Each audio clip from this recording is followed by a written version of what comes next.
Nearly 6 years after the Supreme Court held privacy to be a fundamental right, the centre has made a second attempt at framing legislation for the protection of data. The Digital Personal Data Protection Bill 2022 is expected to be tabled in Parliament's Monsoon Session that begins on July 20. While the contents of the bill will remain confidential until it is brought in Parliament, the Indian Express has learned that some of the most contentious issues flagged by experts in November draft have been retained. These include the wide-ranging exemptions to the centre and its agencies and diluting the role of Data Protection Board. Now let's dive into the significance of this privacy law and explore the concerns and potential changes surrounding the draft bill. The Digital Personal Data Protection Bill 2022 is a crucial pillar of the overreaching framework of technology regulations the centre is building. It aims to establish comprehensive guidelines for data protection in India.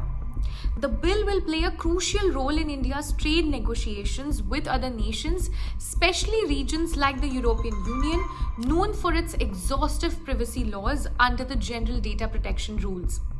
But why is privacy law significant? Privacy is considered a fundamental right, and protecting personal data is essential in the digital age.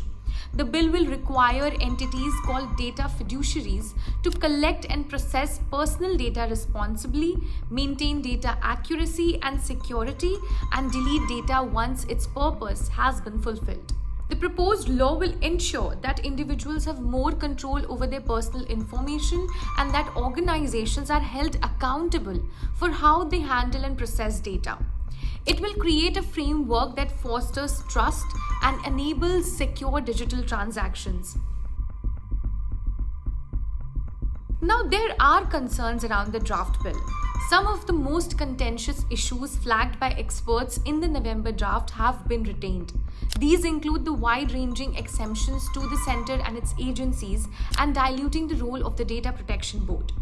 The exemptions granted to the central government and its agencies raise concerns about the misuse of personal data for reasons such as national security and public order. Additionally, the control of the central government in appointing members of the Data Protection Board may compromise its independence. Now, what changes are likely to be made in the final draft? It is learned that a key change will be in the way the bill deals with cross-border data flows. The previous draft proposed a whitelisting approach, allowing data transfers to specified countries. However, the final draft is expected to adopt a blacklisting mechanism prohibiting transfers to certain jurisdictions. Now let's compare India's proposal with other countries. The European Union's General Data Protection Regulation (GDPR) serves as a template for many privacy laws worldwide. It focuses on comprehensive data protection but has faced criticism for its stringency.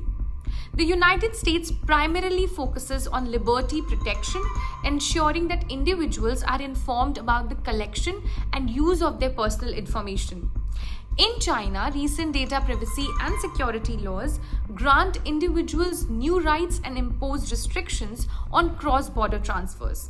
As India moves forward with its Digital Personal Data Protection Bill, it seeks to strike a balance between protecting individuals' privacy and facilitating data-driven innovation. The bill's passage in Parliament will have far-reaching implications for data protection and privacy in India, as well as its trade relationships with other nations.